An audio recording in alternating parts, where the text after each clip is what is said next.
An update, and 3 women are still missing in Kapedo following an attack in Kapedo Trading Center that left 8 people dead. Tension is high in Tiaty constituency after Saturday's attack over cattle theft.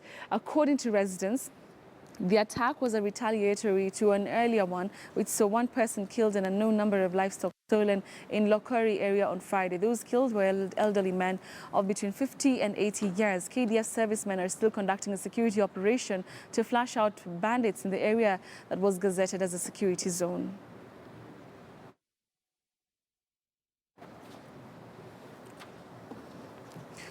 So let's now link up with our reporter, Victor Ogale. Thank you very much, Victor, for joining us. So let's talk about these 3 women who are missing. Any word on where they could be and what's the situation there currently?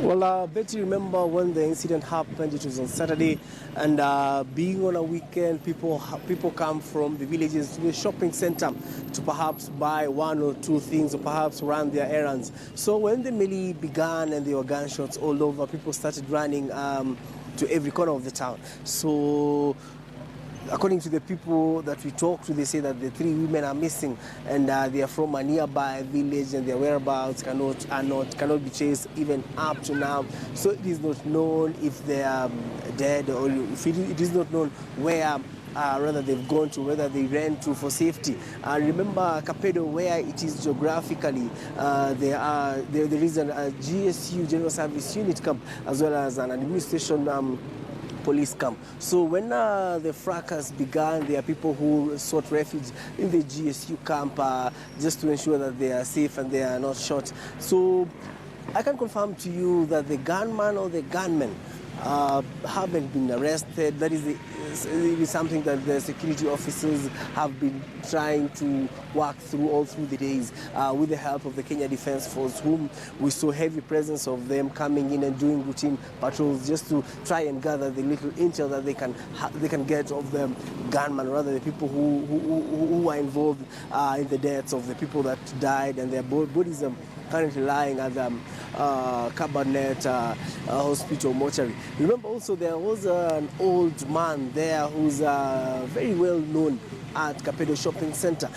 He's known for, he's the watchman for them, one of the boosters for the mobile telephone companies here in Kenya. So he's a very popular figure there in Kapedo. And so people were wondering why was this man killed?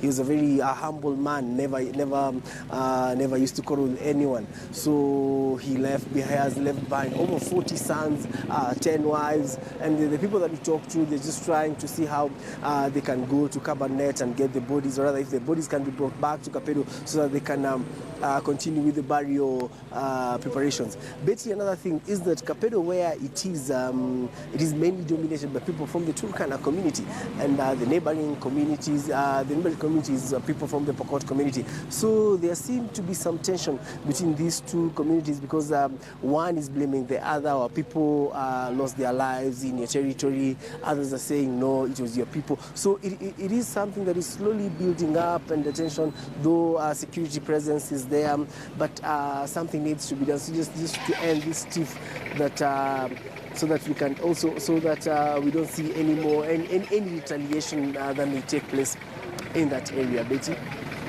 Much Victor Ogale there reporting from Molo about the security situation down in Kapedo. 3 women are still missing, and efforts are being made to try and see really where they are.